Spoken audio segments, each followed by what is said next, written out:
Philippine Army, which is the primary class of performing reconnaissance and providing security in close operations. In doing so, the cavalry unit facilitates delegation within the battalion commanders and indicate to maneuver forces to concentrate superior combat power and use it against the enemy at a decisive point in time. Upon unit observation and route reconnaissance, the cavalry unit requests for guard support to the enemy objective. The platoon leader immediately informed the PCP regarding the situation.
Talaga naman sir, siyempre.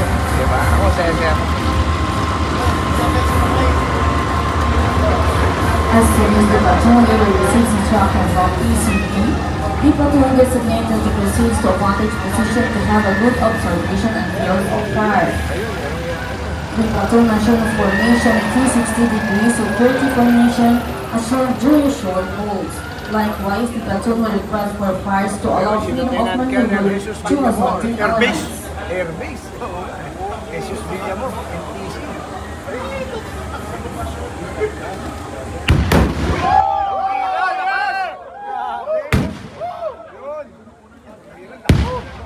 Minsan nagmimintis yun eh. Basta pupunta rin siya. May tao.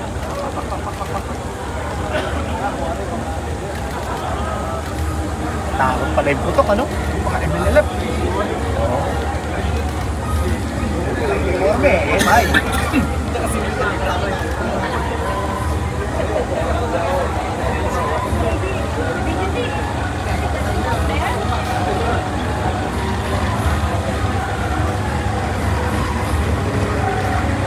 Moving toward the objective in a fall formation is the mechanized infantry platoon.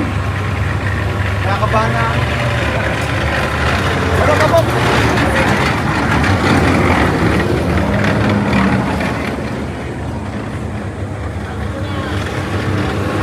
Gara na! Gara na!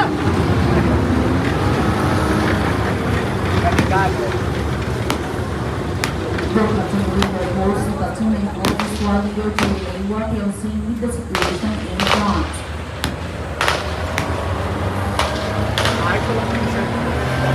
Immediately after the platoon leader is silent, he instructs the four squad leaders on the course of action to intervene.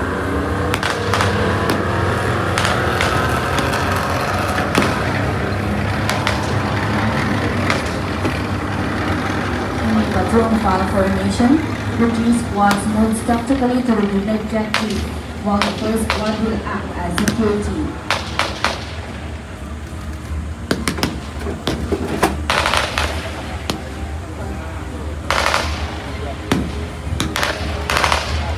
May drones yung pinagpupunta na. Hindi.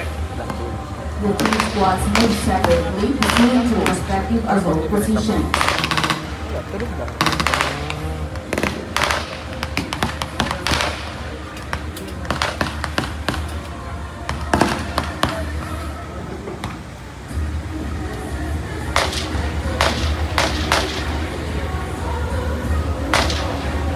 Ay, tangke lang yung fire na live round. Position, then placement forms the letter L, maximizing their firepower and security in both front and rear, as well the left and right flank of the objective.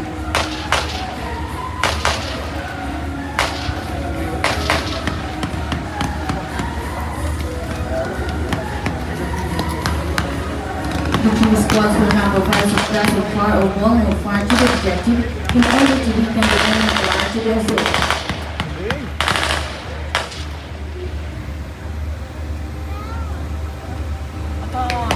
Atak na. Patay sila lang. The platoon leader commands as well while moving towards objective. The assaulting platoons will disarm the enemy. The squad leader directs his squad to an all-around security to secure the objective. Upon identification of enemy bunkers, the troop advances to conduct close quarter battle. Two elements from each squad will stay in their positions to act as security. The security team is composed of the squad leader, squad automatic weapon, light machine automatic weapon gunner. Close quarter battle is a type of military tactic that involves close-range physical confrontations between two combatants within a confined space. It mixes aspects of martial arts and uses multiple tactics, techniques, and procedures to create a complex system that can be used even within a close-range operation. It is often used to help minimize the number of friendly casualties.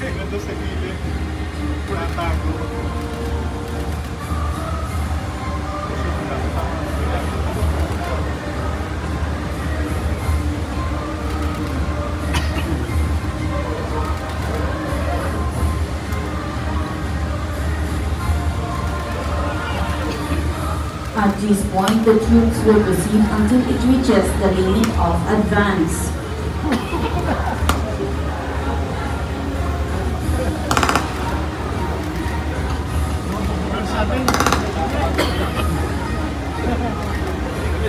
Ako na tayo.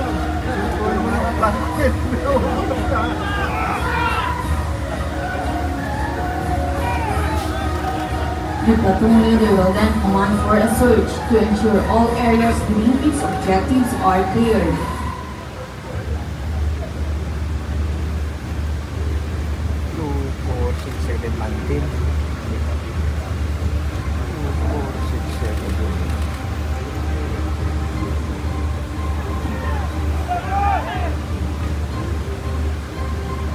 Meanwhile, the platoon leader reports to the tactical command post.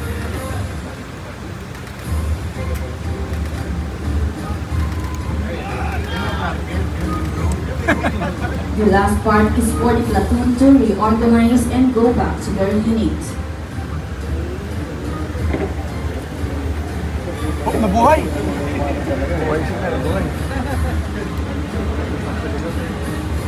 Uy, nabuhay ulit!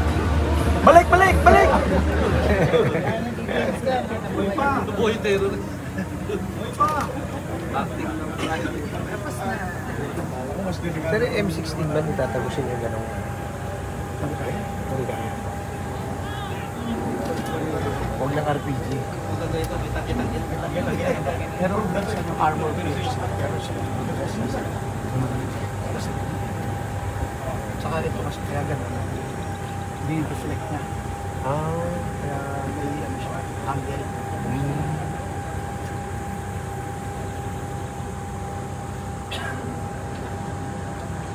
Akala ko siya napapupunta ko yung modelo ng tangking pinuntahan natin dyan. Yung malalaki. Lakas.